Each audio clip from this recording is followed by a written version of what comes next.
Imagine this. You walk into a room full of people. You scan the crowd. You see people you know. And you smile politely and you walk up to them. And you have this conversation that you've had so many times. You know, let me know if this conversation feels familiar to you. This is how it goes. How are you? Good? You? Good? Then that awkward silence. Or worse, the small talk that goes nowhere. What if that conversation can be the most meaningful conversation of your day or meaningful part of your day? What is if a single shift, an approach on how you have a conversation can, have an everlasting impact on your life or have an impact on how you have conversations moving forward? That's what we're going to talk about today. This is episode 69 of Reading with Ayo. My name is Ayo Lawrence. All right.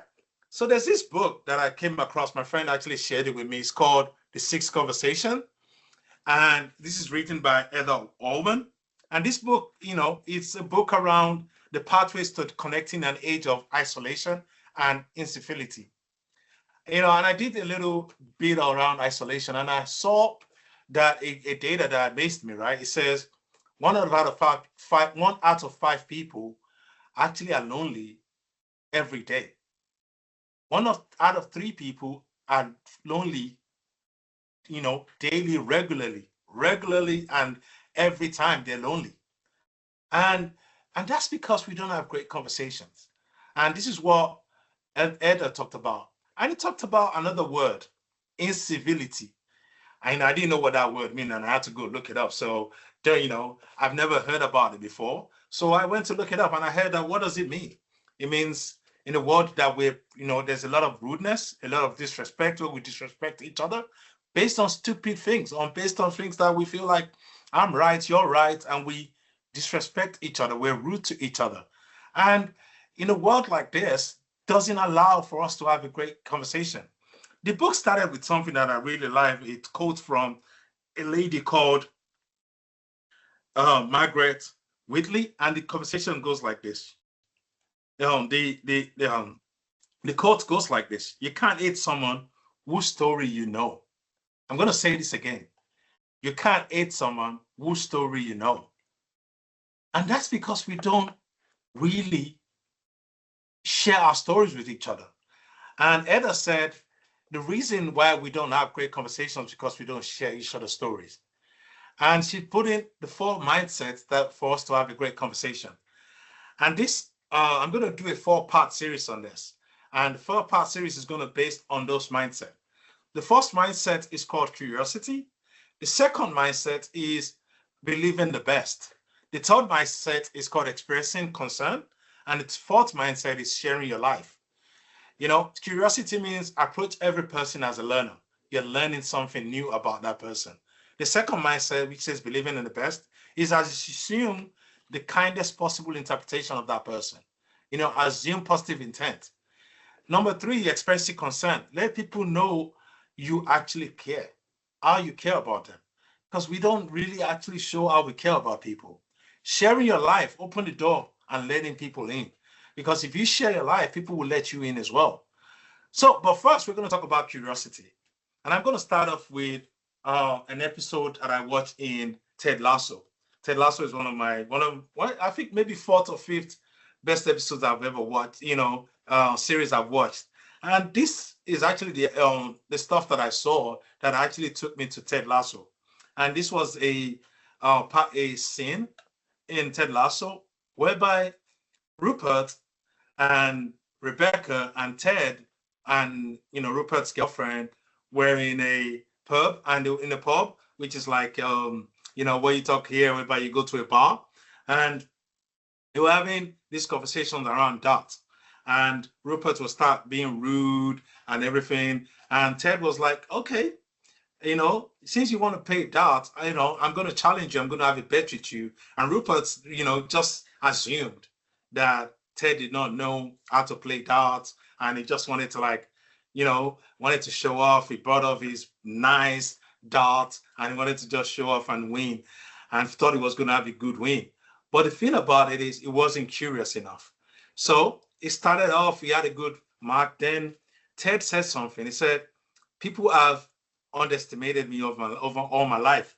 But there's this quote that I saw. It says, "Be curious and not judgmental," because people have not been curious. They've not asked the question, "Have you ever played darts?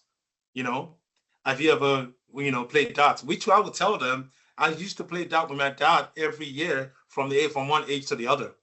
Because Rupert was not curious enough, he lost the bet. So, and one thing Ted Lasso said in that scene was like, people don't ask questions. And questions is how you get to know people. Be curious about people.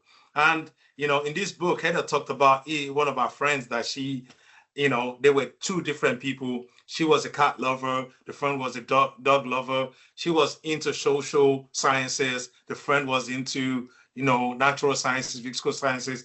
Everything about them does not talk about, does not associate them with being friends. But they were curious about each other's world. They would ask questions about each other's world. And I think one of the best ways to get to know people is ask questions. And when you say questions, it's not questions like, "Hey, how are you?" And or "Who are you?" Or, how was your day? Ask more better questions that will allow people to open up. You want to understand people more. Like in Rupert's case, if just Rupert just assumed that he couldn't play darts and he thought he was going to win. But if I'd asked Ted and asked him, "Hey, have you played darts before? Or did you enjoy playing darts?" Ted would have said something about it, and I said, "Yeah, I have." So how do you practice being curious? First one is to replace assumptions with questions. When you catch yourself thinking, "I already know that person is going to say," stop and ask anyway.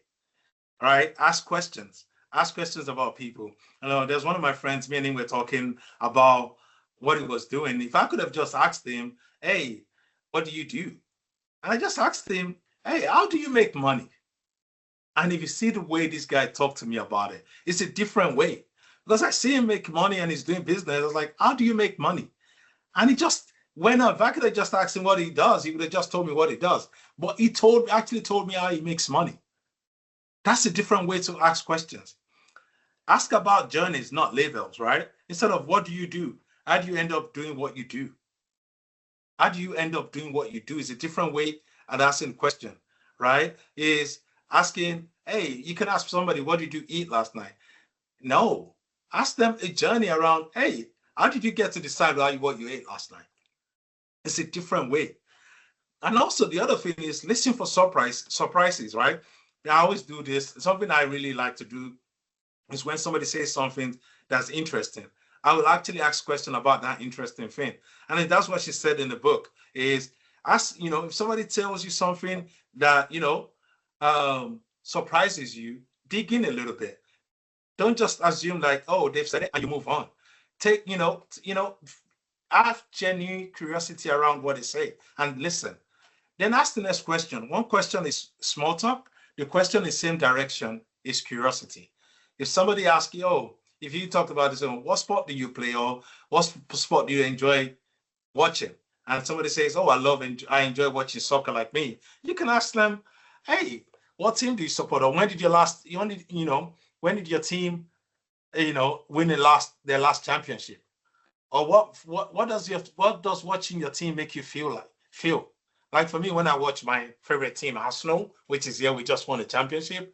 When we won that championship, somebody just asked me, the question is, how does it feel to, when did your team win the last championship? I would tell them, "Hey, it's been a long time, 22 years. I've gone through a lot. Through a lot of heartache, but we won at the end of 22 years." But also resist the urge to make it about you. Make it the moment you swing the conversation back to your own story, that curiosity has ended. Making sure it's about them. Have a conversation around them. And, just have a small experiment before the next episode. I want you to invite a tiny experiment, right? Pick one conversation this week, just one. It can be with a coworker, a barrister, a neighbor, or a family member. Walk into it as a learner. Learn, truly have the curiosity to want to learn about that person. Ask a follow-up question to that answer. Learn something new. about that person. Don't ask the same questions. Be curious and see if you can have a better conversation. See you on the part 2 of Reading with Ayo, episode 69. And whereby we'll talk about, believing the best in others. Thank you, and see you next on part 2.